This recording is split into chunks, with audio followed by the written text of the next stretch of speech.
Bonjour les amis, on se retrouve pour une nouvelle vidéo en réponse à l'une de vos questions, pistes de réflexion, à savoir faire la différence entre les besoins et les envies. Donc dans un premier temps, j'avais envie de reprendre avec vous les différentes catégories de besoins.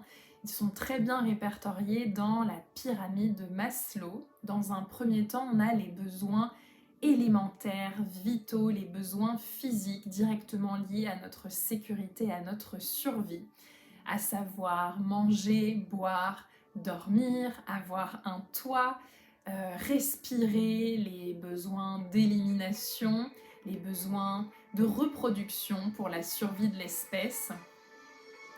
Et dans un second temps, on a les besoins psychologiques. Donc ici, le besoin de lien, de partage, d'échange, d'être connecté, le besoin d'estime, le besoin d'aimer, d'être aimé. Et puis dans un dernier temps, on a les besoins existentiels, donc à savoir le fait de trouver du sens à notre existence, le besoin de connexion à nos valeurs profondes, le besoin d'accomplissement, de conscience.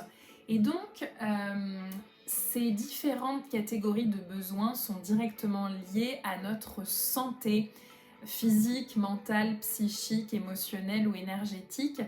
Et dès lors où il y a un déséquilibre, ça conduit à un manque, à une privation et ça se ressent, il y a un impact direct dans nos différents corps.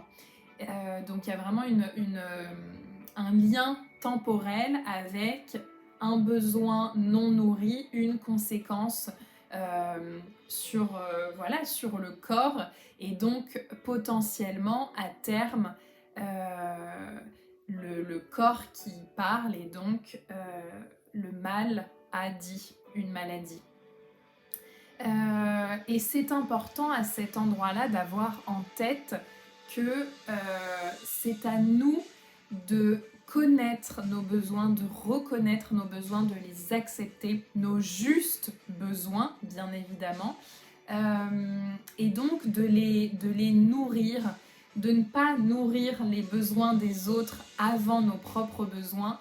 Et donc c'est important à cet endroit-là d'avoir ce que j'appelle l'image de l'arrosage automatique. Donc voilà, d'avoir toujours un moment à soi dans la journée, dans la semaine, où on vient nourrir nos besoins en priorité, où on fait de nous notre priorité, et ce n'est pas de l'égoïsme, c'est un élément indispensable. On ne peut pas donner si on n'a pas d'abord reçu et si on ne s'est pas d'abord nourri soi-même. Donc ça, c'est un élément important à mon sens à avoir en tête au sujet des besoins. Ensuite, je voulais faire la différence avec les attentes. Parce qu'on a tendance, si on quitte l'instant présent, à projeter, à imaginer des choses en lien avec notre passé, nos schémas de comportement, nos blessures, etc. etc.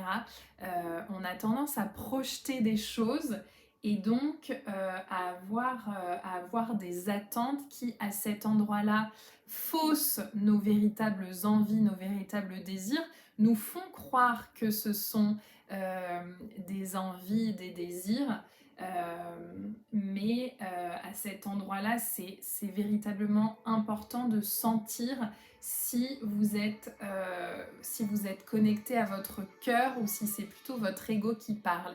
Et ici, ça se ressent dans le corps, ça se contracte ou ça se dilate, ça s'ouvre. Et donc, par rapport aux désirs et aux envies, déjà, j'avais envie de faire la différence entre matière et spiritualité. Par rapport à la matière, bien évidemment que notre société de consommation et le marketing sait très bien jouer avec vous sur la différence entre besoin et envie et donc créer pour vous des besoins, transforme vos envies en besoins. Donc là, c'est très important de ressentir, est-ce que j'en ai véritablement besoin ou est-ce que j'en ai envie, de savoir faire la différence. exemple, est-ce que j'ai besoin de vacances parce que j'ai besoin de repos ou est-ce que tout simplement j'ai envie de vacances? Sentez bien la différence et ce que ça implique. Et d'un point de vue plus spirituel, les envies, désirs, comme son nom l'indique, c'est véritablement ce qui nous met en vie, ce qui nous met dans le courant de la vie, ce qui nous connecte à nos désirs de cœur, à nos désirs d'âme, ce qui nous met donc en mouvement vers notre accomplissement, vers notre évolution. Donc bien sûr, les désirs, les envies ne sont pas limités dans le temps. Il n'y a pas un impact direct comme on a pu le voir sur les besoins, mais au fur et à mesure, notre âme le sent quand on n'est pas connecté à notre désir profond, à ce pourquoi on est venu ici sur Terre. Et donc, il y a un impact sur notre accomplissement, notre vocation. Et donc, c'est à cet endroit-là où c'est important aussi de ressentir, d'être connecté à ses désirs de cœur, à ses désirs d'âme, et de savoir faire la différence avec les besoins qui sont peut-être davantage connectés à cette incarnation-là, ici sur Terre, quand nos désirs de cœur, nos désirs d'âme nous suivent finalement à chaque étape et nous connectent au cœur du cœur de ce que nous sommes. Donc bien sûr, ils n'empêchent pas la survie, mais ils empêchent l'évolution dans le voyage d'âme.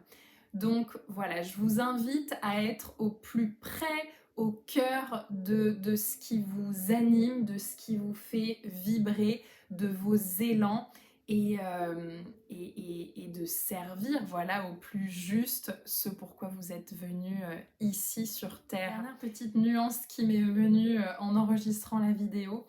À mon sens, les attentes, je les relie donc davantage à l'ego et à une dimension de tentation, donc qui nous relie à notre histoire, à notre passé, à nos schémas répétitifs.